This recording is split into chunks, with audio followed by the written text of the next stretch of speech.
The world of art today is a far cry from the time when painting was almost entirely restricted to master craftsmen working in their studios. During the Middle Ages and the Renaissance, an artist's paints were prepared in his studio by apprentices who would grind and mix the pigments, working from recipes and methods handed down from master painter to pupil. It was not until the middle of the 17th century that the separate trade of artists' colormen began to emerge. A successful colorman needed to have the skill of a scientist as well as the knowledge of the needs of an artist. William Windsor, an artist with a scientific background, and Henry Newton, a watercolorist, combined their talents to create in 1832 the company whose name remains synonymous with the finest art materials, Windsor and Newton. In manufacturing the finest quality paints, great care is taken in selecting those pigments which are proven to give the purest, most stable and long-lasting colors.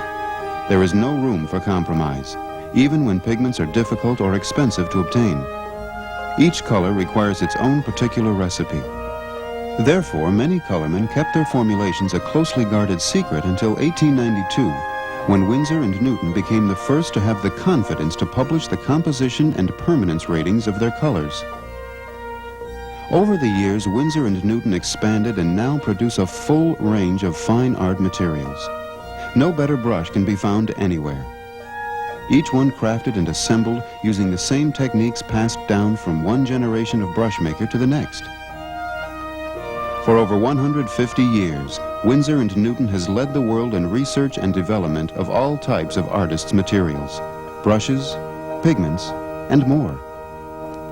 The foremost, the finest, Windsor and Newton Artists' Materials.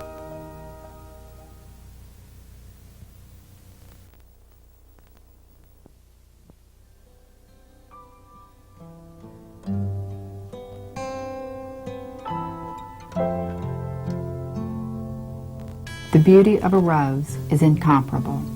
It's a gift given by God to refresh the spirit and to inspire the brush.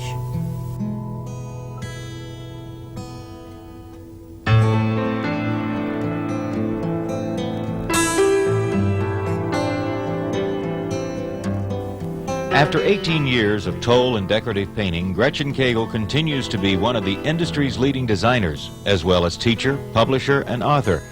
The 8 books in her highly acclaimed Heart to Heart series have inspired thousands of decorative artists to paint with her flair and approach to color and design. Countless others have admired and painted Gretchen's designs, appearing in Good Housekeeping, The Decorative Artist's Workbook, The Decorative Painter, Craftworks for the Home, and Family Circle Great Ideas Christmas Helps. She received recognition as a certified decorative artist through the National Society of Toll and Decorating Painters and was the 1985-86 president.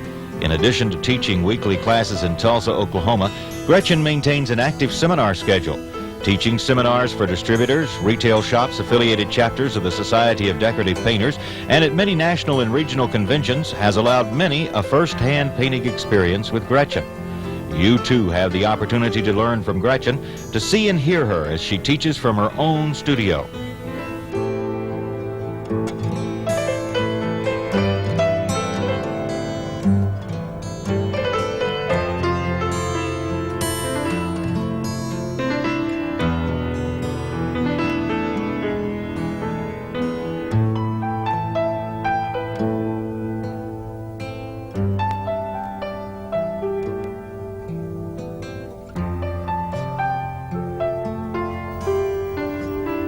Welcome to my studio. Today we'll focus on how to create beautiful roses as well as leaves and water drops. Of all the flowers that we can paint, roses are the most appealing and the most beautiful. They come in every imaginable color. Everyone aspires to paint them and wants to paint them well. Roses are very adaptable to many home decors. The designs themselves can be very simple or very elegant. Just a single rose and a few leaves can have as much impact as any large painting containing a variety of subject matter. Most everyone looks forward to painting beautiful roses, but you must first build your skills. Learn the basics of good blending techniques. Master the use of your brush before starting to paint roses. Rose painting, to come to its perfection, takes practice. Don't be alarmed if the first time you paint them, they don't look too attractive. Don't be discouraged if you find that your roses have a slightly lopsided shape that may be a bit off-center. Maybe the color isn't exactly right. Perhaps you've built up an excessive amount of paint along the edge. These things will correct themselves with practice. I always go into a session of rose painting surrounded by beautiful and wonderful rose samples. They help to inspire me and to guide my brush.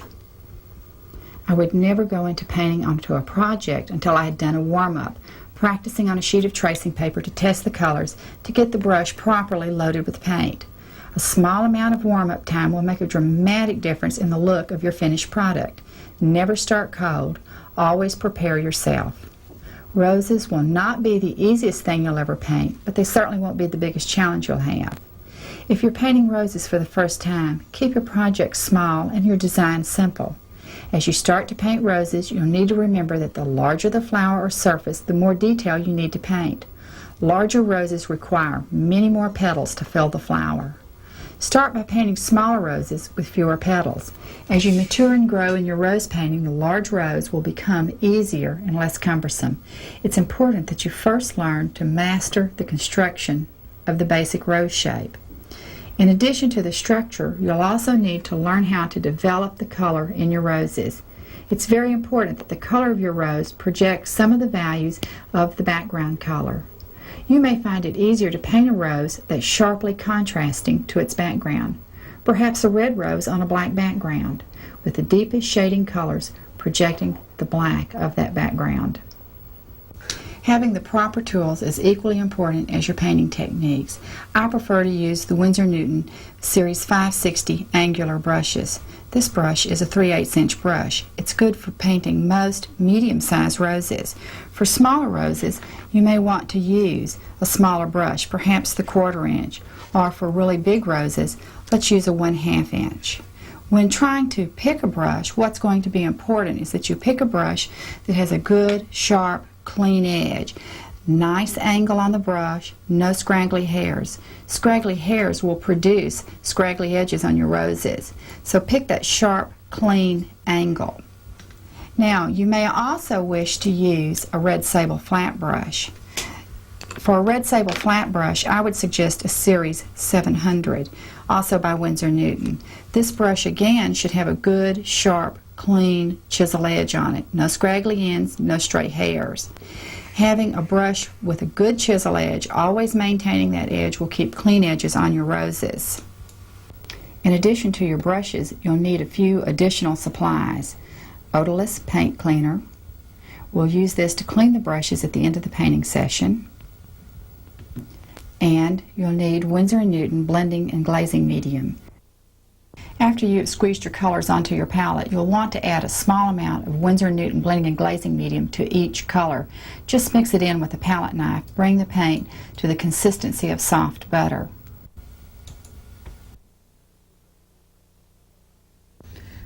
You'll need an excellent quality paint. I'm going to be using Winsor & Newton Griffin Alkyd colors.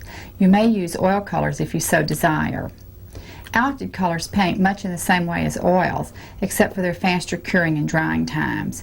When working with alkyds, you'll have about 1.5 hours, maybe 2 hours, of painting time before the colors begin to tack up.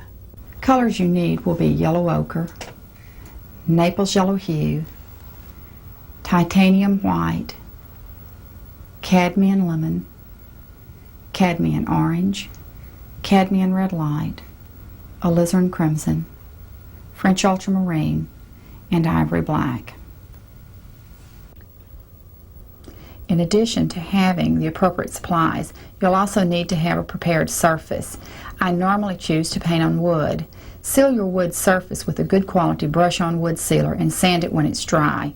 Paint it with an acrylic background color of your choice, preferably one in a mid-value range. Then, when that is dry, spray seal with a quick shot of acrylic sealer. Once the paints are mixed, you're ready to transfer a pattern to the surface.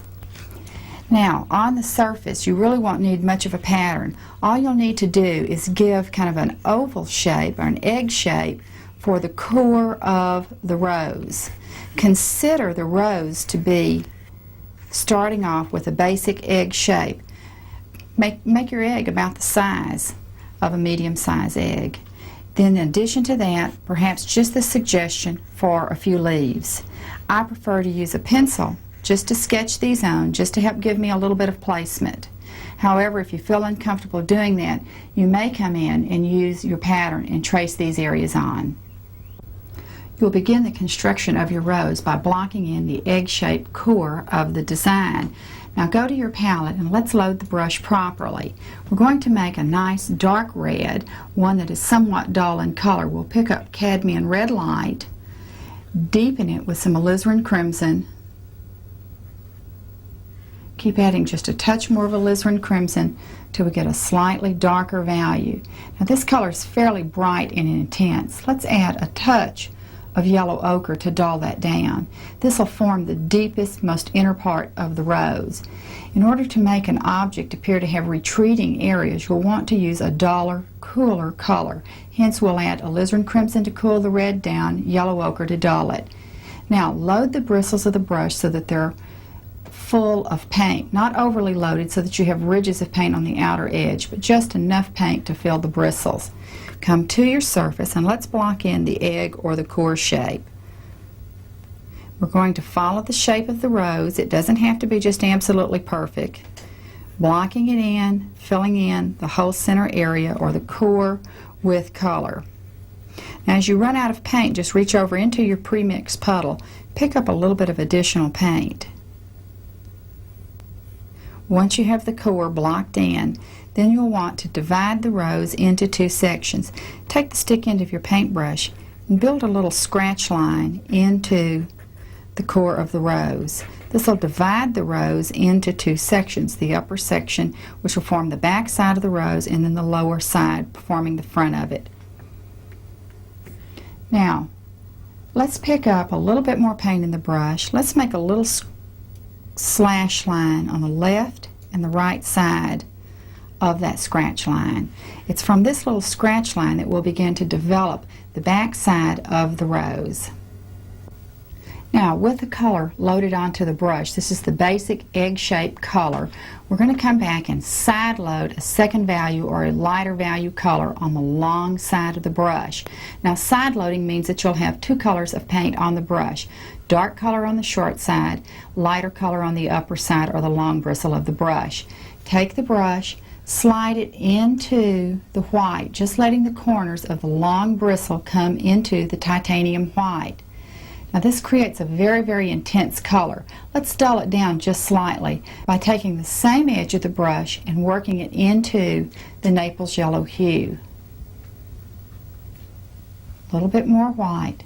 Now come to a clean spot on the palette and blend, creating a nice solid color shape.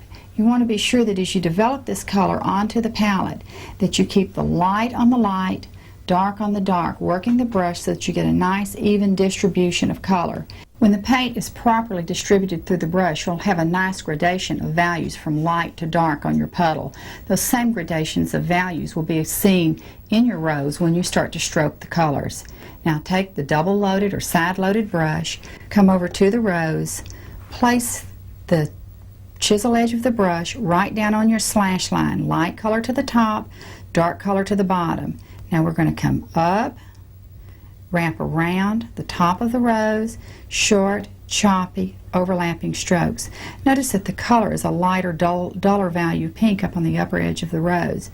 Now as you arch around, you want to flare it up high at the top, continue to work soft, short, overlapping strokes. It'll give the illusion of many, many petals. Now as you reach down to the next end, coming down to the lower end, you'll come back down and anchor to the slash line. Create just a little more of a slash over on the left and the right side. Now load the brush again. It's still loaded with the core color. Let's pick up a little bit more white, work that into our puddle, lightening out the petals a little bit. As we come forward on the cup of the rose, you'll want to be sure that your colors become a little bit lighter and brighter. Coming forward with bright, intense color will really reach out and grab the eye. Now that we've got the back row of petals on, we're going to begin to build the front row of petals.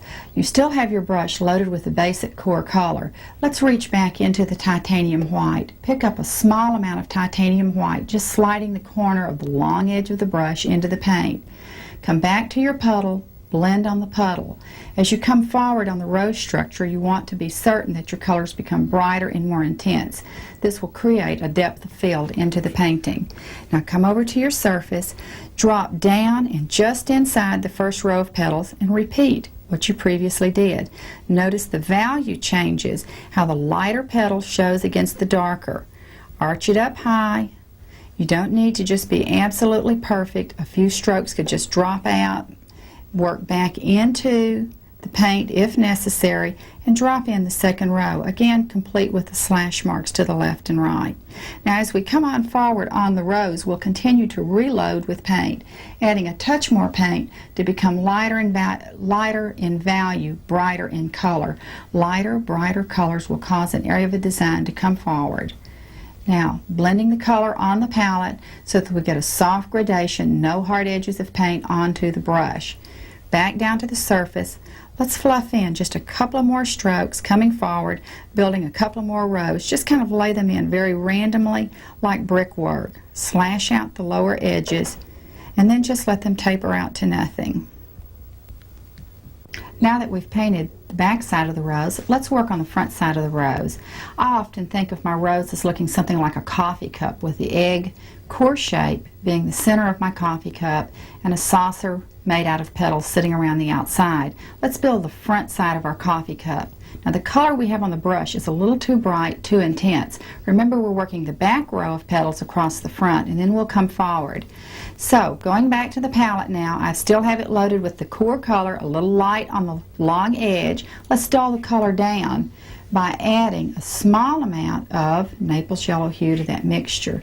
Coming back to the palette, blending slightly on the palette, continuing to pull the light side into the light puddle, the dark side into the dark side. Flipping the brush is necessary to distribute the paint appropriately. Now this time we're going to do just the opposite of what we previously did. Let's stand the brush up on the chisel edge and we're going to pull down instead of up. We're going to work just from the inside to the outside edge of the core. We're going to pull a slash mark down on the left side, wrap it around, stroke and press, pulling, gently wrapping, and coming back up on the right side to a slash mark. Now, do a little bit of blending if necessary. Now, as we begin to come forward, the color needs to become a little lighter, a little brighter, a little more intense, just as we did on the top of the rose. Pick up the color, load into the white, picking up a little bit of white on the long side of the brush. Return back to your puddle, continue blending in your puddle. Now, if the paint feels a little dry on the brush, you may be needing to add a touch more of your darker colors. Let's take the brush and just tip the short bristle and then into the cad red light and then a little bit into the alizarin crimson. Again, coming back to the palette and gently blending. Now it's feeling very wet, very, very smooth. The brush is sliding and gliding easily. Notice how I turn the brush over to help distribute the paint evenly throughout the bristles and to get a nice blend. Come back to the rose.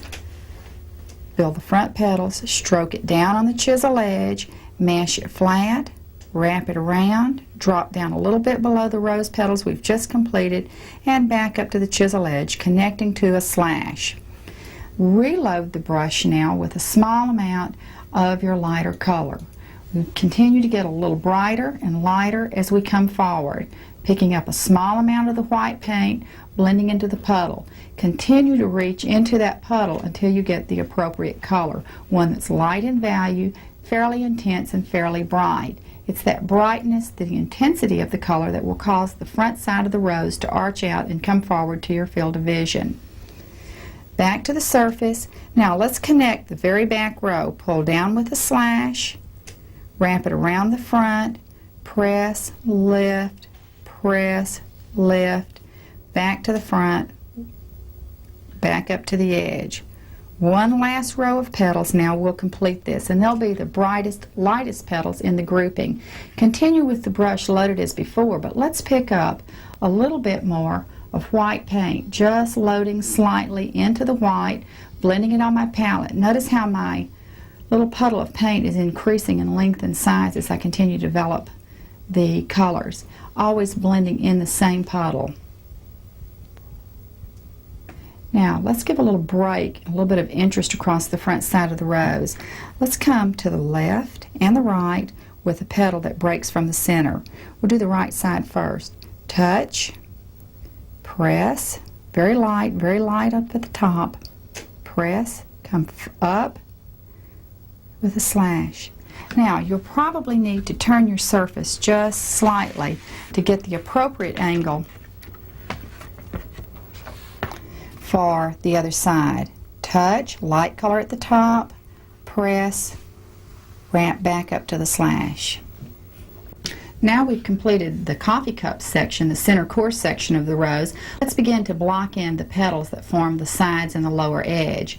Now your brush is still loaded exactly as we did previously. You'll have the dark color on the short side, lighter color on the long bristle of the brush. This time we're going to work underneath the rose cup that we've already established. Take the brush, apply the brush at an angle so that the short end of the bristle is tucking up underneath the slash marks. Now you can see I'm beginning to pull the brush down, lifting and pulling gently as I go. Now what I need to remember is to hold these petals in close, tight to the edge. They ramp around, and as I get down to the bottom, I want to lift up, let up on the pressure, pulling to a soft, gentle taper. Now the other side will be done exactly the same way. You may need to come back to the palette, reload with color. Notice that the color is still slightly dull and yellow. These are underneath petals. Keep underneath petals duller in value so that they'll recede back into the painting. Now feel free to turn and shift your rose in such a way that you can get to it and work with it easily. Alright, now on the left side, set the brush down at an angle, perhaps not quite a 90-degree angle, just slightly off from that. Begin to pull, drift down. Look at the beautiful gradation of color, the nice value changes from light to dark.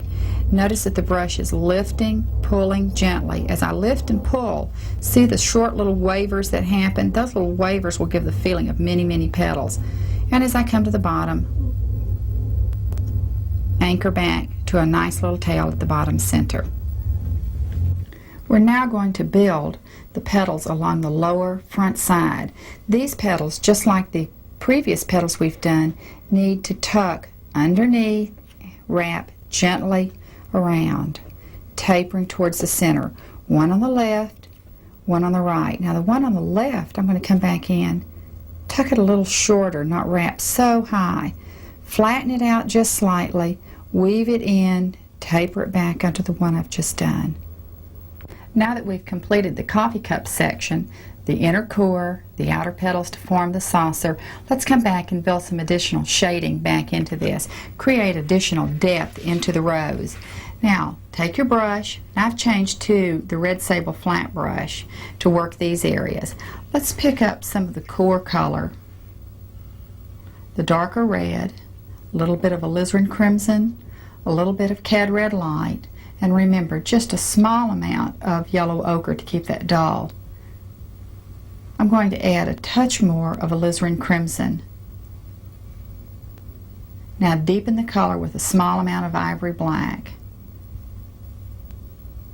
Work and blend, working just off the edge of the puddle. We don't want to create too drastic a value change. Just enough to deepen the rose. I'm going to add a small amount more of alizarin crimson.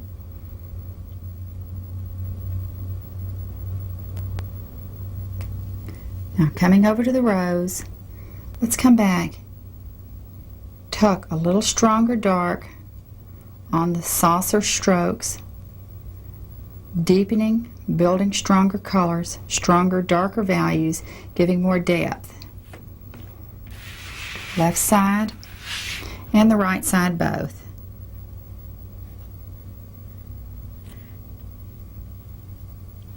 You can trim out that core just slightly if the brush has got a little bobble, a little waver in it. Okay, Tuck a little shading in each of the overlaps down on the bottom center.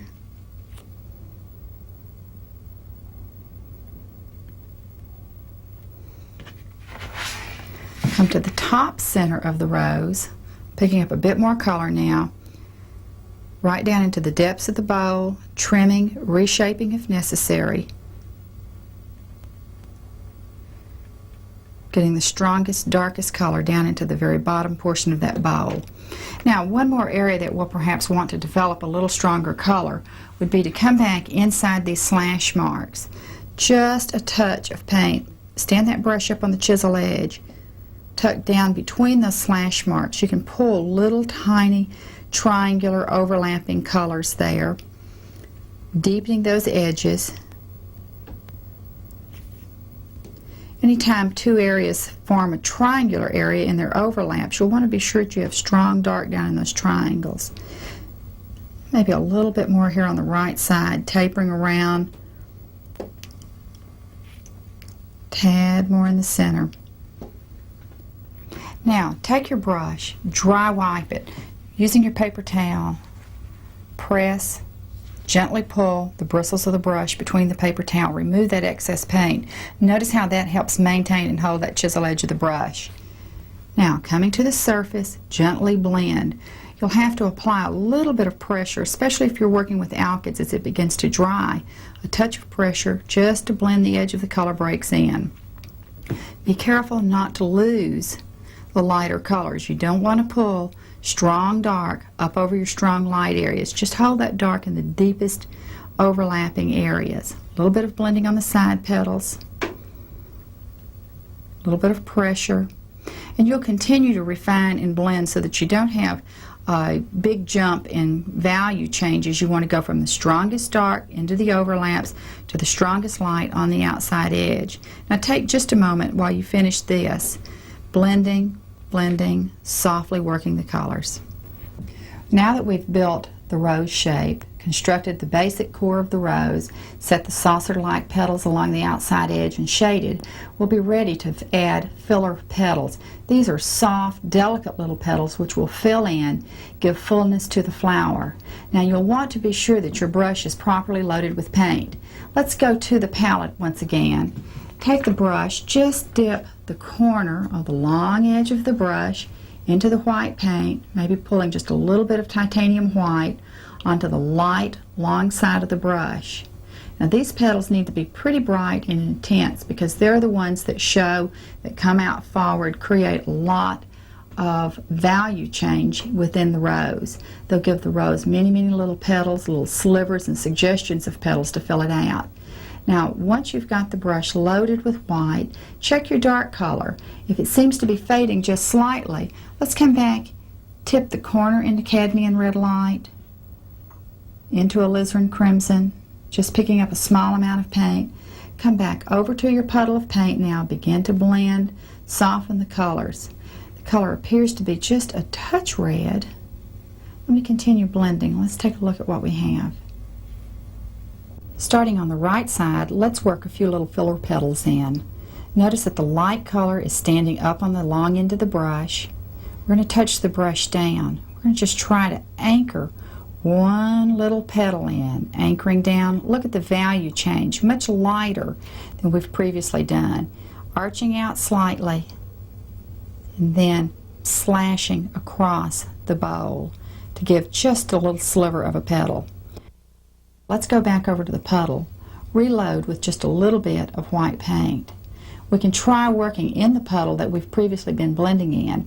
If it doesn't seem to be picking up enough paint, then reach slightly over into your white, a small amount of paint, and continue to blend onto the palette. Now when we start to lay in these little filler petals, it'll be essential that these little filler petals not just line up like rows. They need to be a little bit offset. What will be helpful to you is if you will take the painting surface, turn it just slightly so that you get a little bit of a different angle. Set the brush down, working the other side now, touch, press. Maybe I won't arch so far out to the outside edge. Pull it in, anchor it down. One more little petal.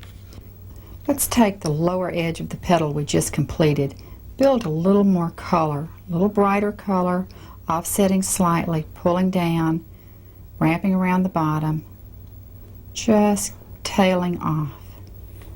Now, go to the palette. Let's load into a little more titanium white. Blending, softening the color. Let's take the stroke, the very first petal we did on the right-hand side. Let's just pull a little tail right off the edge of white.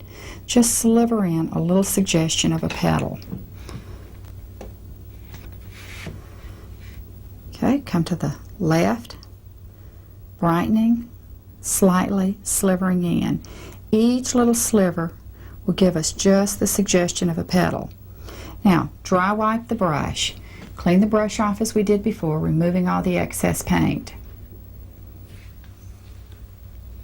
Now let's just take the same brush, reach over into the white. Now there's no color, just a dirty brush. Let's reach over into just pure white paint. Pick up a touch of white, maybe work just a smidge of that red tone off the edge with a puddle into it. Now we're going to come back and put some nice bright slashes. These little slashes will just indicate a piece of a petal breaking off the side. Maybe we just see the very thin paper edge of it. Touch, slash across the center in a diagonal. One coming off the right. The rose is complete. You have the basic structure, the basic shape of the rose. Let's change brushes now. Let's add a few extra shading areas, a few extra highlights, perhaps a tint. Let's go back to our little flat brush, little red sable flat brush now.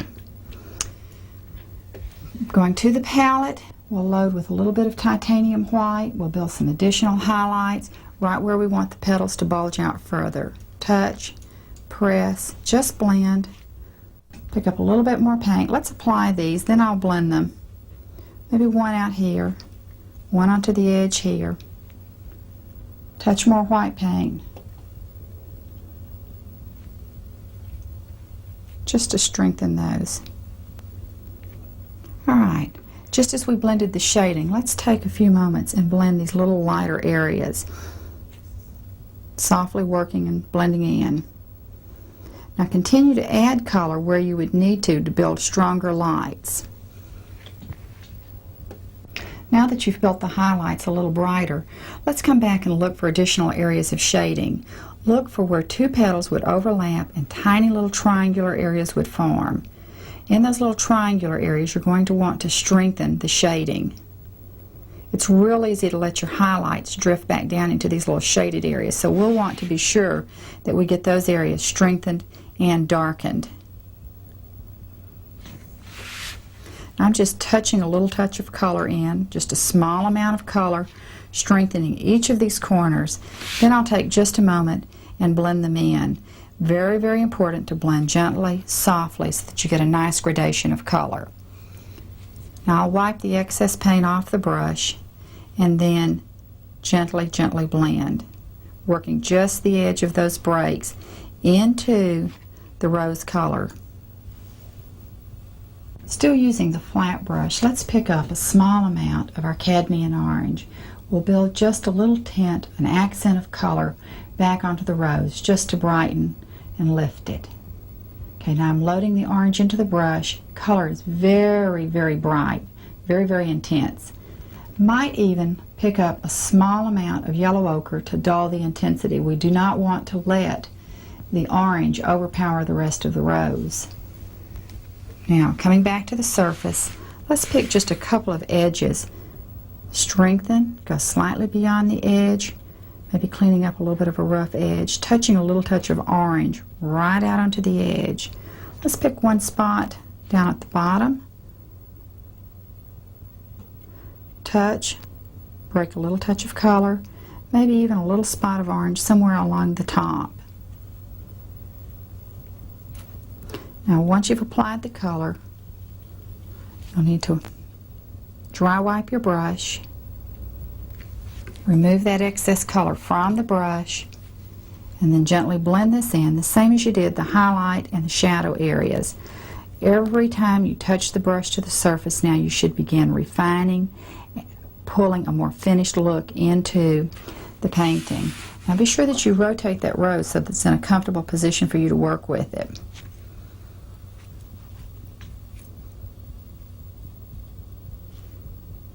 Check your value changes. On my petal that I just tinted orange, I could pull a little stronger dark down in that triangular overlapping corner where this rose petal tucks underneath the front swing type petal there. So let's reach back over to the palette. Pick up a little bit of our shading color. Remember that was a alizarin crimson, cad red light yellow ochre mixture to which we added just the tiniest touch of black. Touch back down into that little triangular overlapping corner. Remember that where two objects overlap and a triangular corner forms, you want to shade, place your strongest dark down into that triangle. Gently, gently blending and edging out, leaving the strongest dark into the triangle. The only thing left to complete our rose will be blocking in the rose center. Let's go to the palette now. I've added a small amount of cadmium lemon. I'm going to load the brush into the cadmium lemon, a little touch of ivory black, make a pretty soft leafy green, one that's in the mid to darker range of color. Blend the colors well on the brush so that the bristles are evenly saturated with color. Now coming to the rose, let's drop just a few little dots of color right down into the center of that rose so that we get a little extra depth back into that. Pick up a small amount of orange. I did not dry wipe the brush, but just picking up the orange, letting that dirty green just kind of soften out that color. A few short, little precise strokes of orange right on the top, coming forward, giving additional depth and dimension. We've now completed the entire rose, and we'll be ready to move on to painting leaves. The next area of the design we'll develop will be the leaves. The leaves are like the frame to the painting. You do need to learn to do them very well. Let's go to the palette now. Pick up a small amount of cadmium lemon. I've changed to a small flat brush, a size 6 in the Winsor Newton Series 710. It's a shorter bristle brush than I was previously using. Loading into the cadmium lemon, pulling into the black, picking up a mid-value green. Now just blend between the two colors so that you get a nice green. It doesn't have to be a perfect blend. You could have several values within that one puddle. Base coat the leaf. Base coat means to block the entire area in. Now check your color. Is it mid-value in color? Mine appears to be a little dark. I'm going to reach back to the palette and add a small amount more of cadmium lemon. Better to make a small mistake than several large ones. Now back to the painting surface, block in cadmium lemon, base coating the entire leaf area. Now if I don't like the shape of that rose, I can trim that out, reshape it just slightly. This color will be dark enough in value to do that. When you get down to the tip of this leaf, you want to come up and stand the brush way up on the chisel edge there, really pulling a nice little point down. Block in, basing it in. Now the leaf will have a dark light separation line down the center of it that will form in about the area where the vein will be. I usually just take the stick end of the paintbrush, scratch out a little guideline so that I can find where that separation will be. Now taking the brush, going back to the palette, I'll pick up a darker value green and begin to build the shading color. Now be careful that you're not picking up additional paint. If your brush is feeling very, very wet, what you'll need to do is take the brush, pull it out on the palette just slightly, removing some of that excess paint. Check your value against the color that you've just previously used. Check to make sure that it is considerably darker. Now back to the rose. We're going to touch, block in shading in the overlapping position. A much stronger, darker change in value. Now right where the color break is at, right between the base coated color that's light in value and the dark color you've just applied, do a little short, choppy edge blending. Lose the color break. Remember that it's important that you just have a slight gradation of color from one to the other with no obvious lines, except down the center vein area. Now I'm going to load a little more black onto the brush, pulling a little more darker value. I'm going to turn this upside down so that I can be in a more comfortable position. I'm going to pull above that scratch line, touch, press, pull, let up on the pressure, creating a strong dark light separation line at the center, and I'm tapering towards the tip. Now we'll need to take a moment and dry wipe the brush.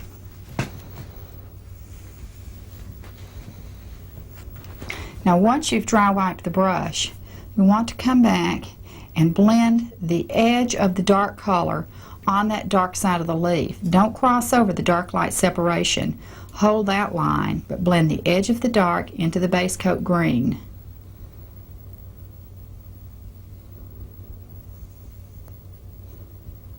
Next step is to highlight. Again, I'm going to shift the rose, the leaf around so that it's in a more comfortable position to work. Now to highlight, I'm going to use a lighter value than what we base coated with. I'll pick up a little bit of my cadmium lemon, and I'll have to reach way across the palette now, pick up a small amount of titanium white. So notice as I pick up that cad lemon that the color is getting lighter in value. Here's my base coat green, here's my shading green. Look at the lighter, brighter color. It's a little bit intense, a little bit bright. I'm going to pick up a small amount of white now, reaching across the palette, picking up a very, very small amount of white, and then coming back, working the white into the puddle so that I get a lighter value. The addition of the white will tone that down just slightly. We'll get a nice, pretty yellow-green color. Touch at the center vein across the broad part of the leaf, pressing on the highlight. Now, to carry a little of that highlight color to the dark side outside edge. Now dry wipe the brush, remove the excess paint. Edge blend. Remember, edge blending means that you're going to let the brush straddle over the color break. Half on the light, half on the dark, and blend just on the edge of that break. You'll want to hold the strong, more intense color at the center vein and let it grade out or fade out as you come to the outside edges. Dark side, outside edge. Again, the brush straddles right over the color break.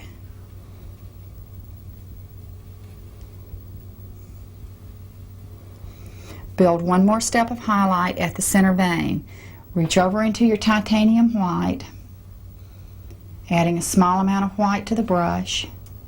Come back to the leaf, build a stronger, brighter highlight. Only at the center vein. Remove the excess paint by dry wiping. And once again, edge blend. Hold the strongest, most intense light area at the dark light separation.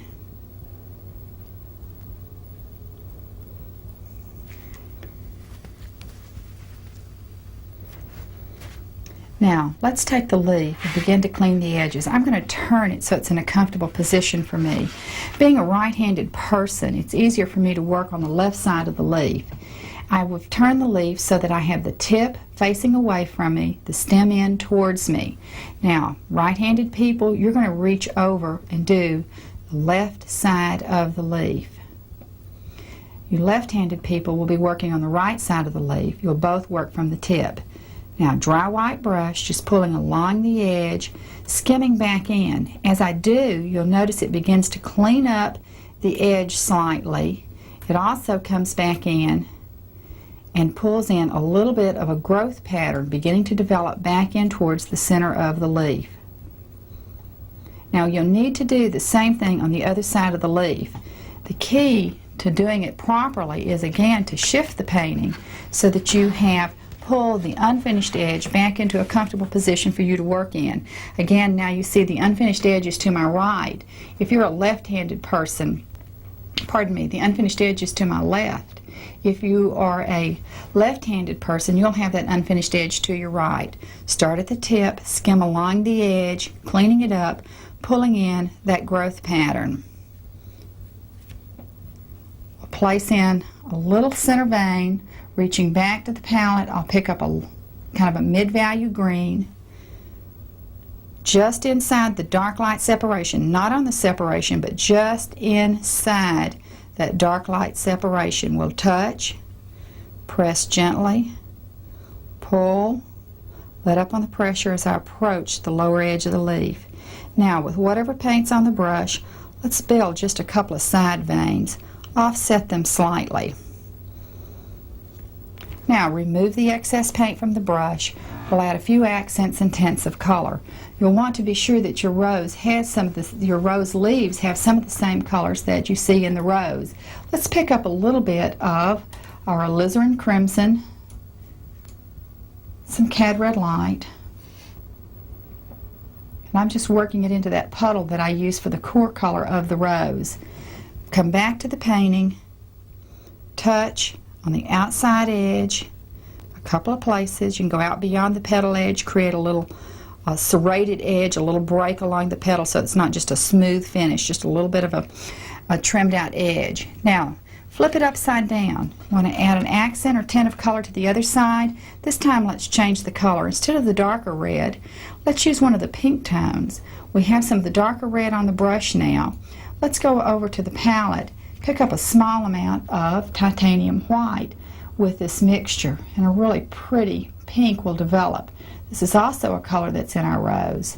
Now touch someplace along the outside edge, touch, gently pull in, skimming exactly like you did when you placed on that growth pattern.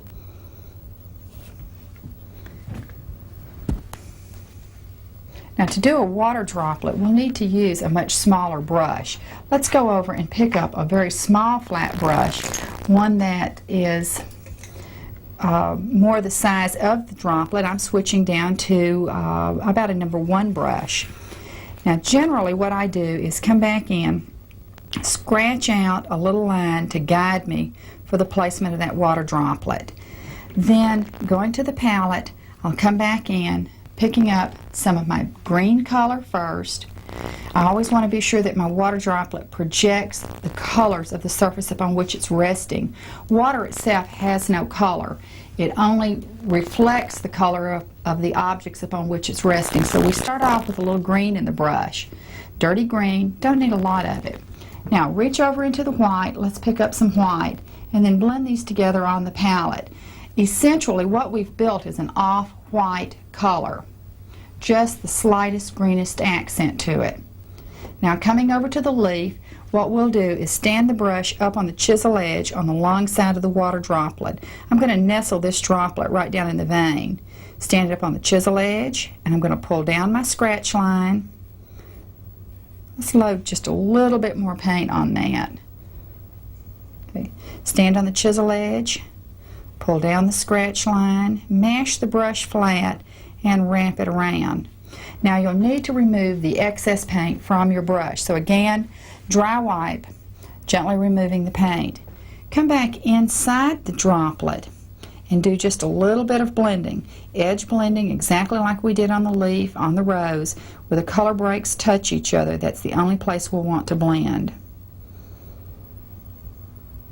Do not cross over that dark light line that forms the outside edge. Now, I'm going to pick up a small amount more white paint, build a little stronger light in the bottom of the rose, pardon me, on the bottom of the droplet.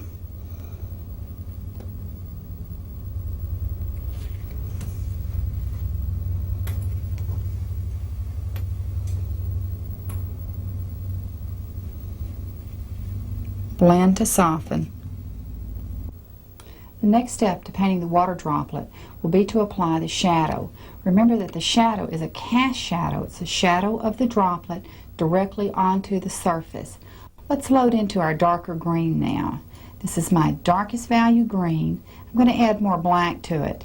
The cast shadow of the droplet should be a darker value of the leafy green tones. Come back to the painting, touch, right back down underneath the bottom of the drop, anchoring dark down into the triangular corner. Same rules apply to water droplets. Where two objects overlap and a triangular corner forms, you'll want to place that strongest dark down in the triangle.